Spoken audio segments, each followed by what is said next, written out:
Vietnam alias Nguyen sirik dan tantrum karena Indonesia berhasil mengalahkan Argentina dengan skor 2-1. Ini merupakan sejarah di Asia Tenggara. Satu-satunya Asia Tenggara yaitu Indonesia yang berhasil mengalahkan Argentina. Sehingga Vietnam hanya bisa menghina dan beribu-ribu alasan agar tidak malu dengan Indonesia untuk menutupi kejelekan timnasnya. Berikut komentar fans Vietnam alias Nguyen yang tantrum kepada Indonesia.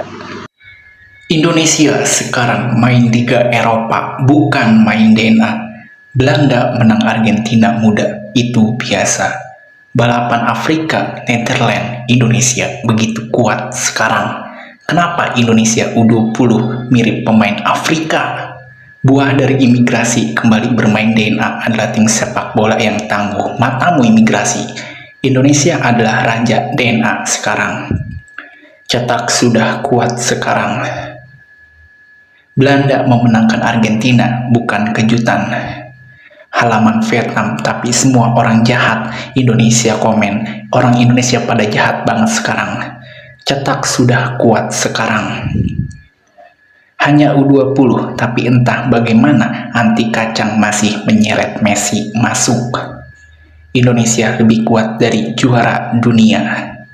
Indonesia melatih pemain hebat. Vietnam ingin memenangkan setiap pertandingan. Sama seperti Vietnam U19 memenangkan Australia U19.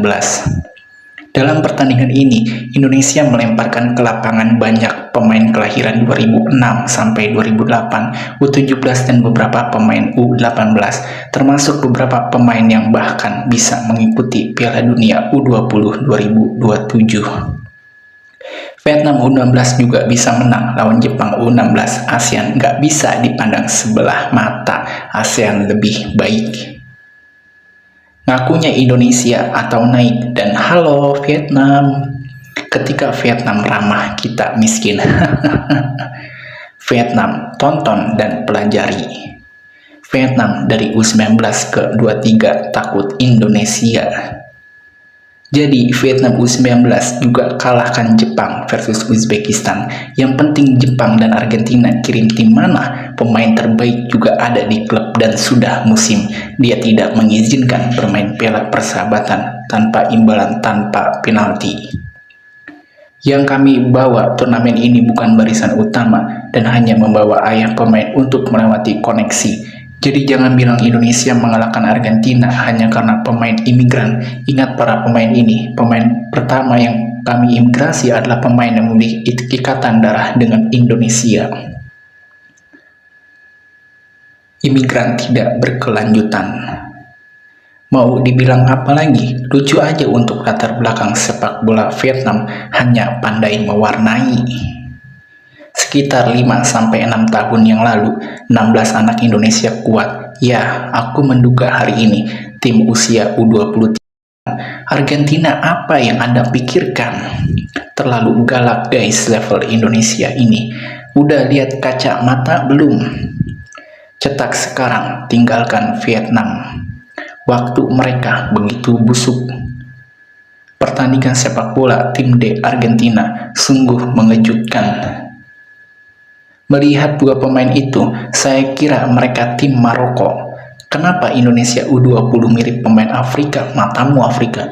Persahabatan, ini U19 lagi. Tidak ada yang bisa dikatakan.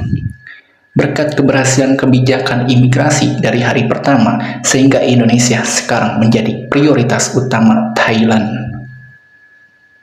Kalau nggak pinter, jangan sampai Indonesia main lagi. Mainnya bagus banget, siapa yang bisa main lagi? Meskipun tim cadangan itu jauh lebih kuat dari Indonesia. Satu kemajuan Indonesia. Teman-teman, mari kita lihat apakah ada pemain yang bermain liga besar untuk melihat apakah dia bisa memakannya.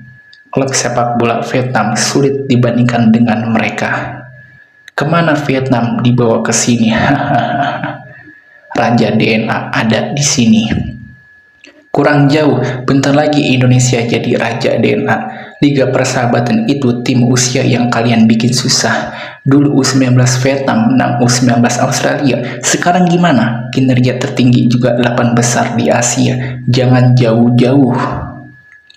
Tidak masalah, persahabatan hanya menyenangkan. Kemungkinan mengularkan Indonesia dan dari DNA. Baru bilang U16 Vietnam menang, U16 Jepang 1-0 dan Uzbekistan 3-0. Masih belum ada, jadi harus mencoba latihan versus tidak bisa. Bayangkan kekuatan. Tim U20 kami masih sibuk mengalahkan beberapa tim muda kampung Jepang. Sepak bola Indonesia di Vietnam zaman maju semakin mundur. Zaman sekarang Indonesia main bagus kayak kebo. Maka sepak bola Tenggara akan terlihat dengan mata yang berbeda. Oh, itu biasa saja. Itu dia. Lihat nilai nyata yang dimengerti setiap pemain. Omong kosong, Indonesia mau ke World Cup 2025. Dia mengambil semua cadangan. Dia langsung bertingkah seperti dia, begitu tampan. Memang benar bahwa Belanda itu berbeda. Berpakaian seperti juara dunia. Kalau gini, besok ketemu di Vietnam. Bisa lihat berapa orang asal Indonesia. Indonesia sekarang kolam terkuat di Asia Tenggara. Beginilah cara Vietnam U19 bermain sangat keras. Kirain agak kaget pas awal baca opening Seymour, ternyata saya pernah hijrah kayak award-award lainnya. Menang U17 ACGEN pun senang banget, pasukannya kurang kuat. Vietnam lebih banyak flu dari orang Indonesia. Indonesia sekarang seperti gaya Vietnam di periode Tionghoa tahun itu. Sekarang Vietnam lebih lemah dari Indonesia. Argentina menempatkan semua pemain tak berguna ini di atas batu. Punya uang dan jalan-jalan ke Pulau Bali ini, Argentina, Uni Emirat Arab mengiring semua pemain itu ke sepak bola. Mereka punya uang dan melakukan perjalanan. U19 Indonesia kini bertemu timnas Vietnam dan masih mengalahkan Italia. Jangan bawa-bawa program naturalisasi yang tadi bermain 100% pemain lokal. Indo Itsai bawa Eropa ke sini. Ayo Vietnam dan Indonesia naikkan level game agar bisa berpartisipasi dan meraih kesuksesan di Asia dan dunia. Jangan saling menghina dan menyerang di tim ASEAN. Malu melihat itu. Beda banget sebelum U19 HAGL menang U19 ASEAN 3-0. Keluarga Nguyen sedang panas dingin, menggigil demam. Indonesia sekarang aku sudah sebulan penuh. Indonesia 100% homegrown. Yang kami bawa turnamen ini bukan barisan utama dan hanya membawa ayah pemain untuk melewati koneksi. Jadi jangan bilang Indonesia mengalahkan Argentina hanya karena pemain imigran. Ingat para pemain ini, pemain pertama yang kami imigrasi adalah pemain yang memiliki ikatan darah dengan Indonesia.